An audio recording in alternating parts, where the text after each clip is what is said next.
बताई हम हई अजीत हलचल जी। अरे अगुआ रहनी का जाने केकरा से हाथ बहई धरा देहनी।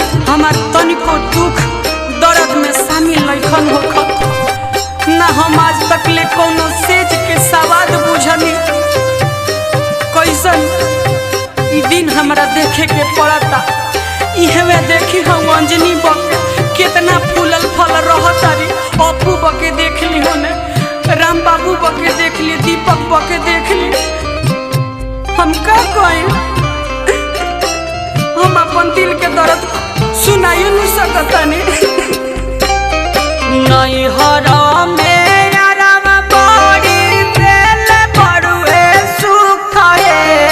नहीं हरा में यारावा बड़ी दिल बड़ुए सुख है। आहे ससुरा में सैया हमारो बुझे नहीं दुख है। आहे ससुरा में सैया हमारो बुझे नहीं दुख है। जवनिया जेवे के ओकरा नई के भीतर भूख है। जवनिया जेवे के ओकरा नई के भीतर भूख है। आहे ससुरा में सैया हमारो बुझे नहीं दुख है। आहे ससुरा में सैया हमारो बुझे नहीं दुख है। जा कैसन तू मरद बाड़ो। जहिया से बियाह करके लैले आज तक ले ना कुछ टिकुली लिया के देले, ना सेनूर लिया के देले, ना कोनो मन जोगक साड़ी लिया के देले बाड़े। वही में हमार सिंगार छूछे छूछे रहता। ओठलाली कबो लगाओ तनी तो ओठलाली सूख जाता, झुरा जाता। हमार केहू दुख बुझे वाला रही तब न। अरे नैहर के इयरवे हमारा ला ठीक रहे जे टाइम से कम लिया के देत रहे न। की रहे हो, अरे की रहे हो।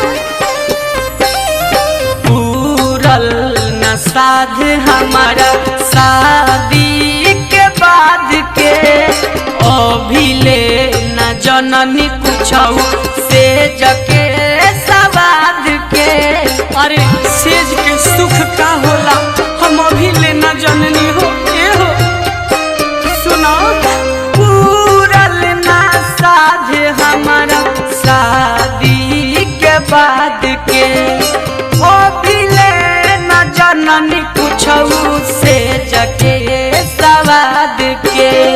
चोली बंद खोले नहीं बोले भरा मुख है। चोली बंद खोले नहीं बोले भरा मुख है। आहे ससुरा में सैया हमारो बुझे नहीं दुख है।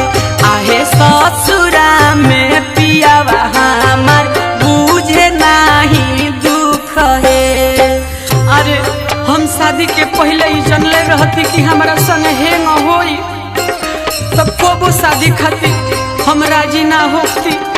अरे अजीत हलचल जी कहत रहले कि हम सरकारी बिजनेस करेला।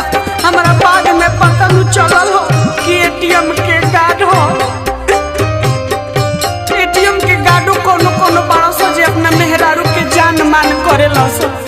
मगर ई तो बुझाता जे बॉडी निकालेला।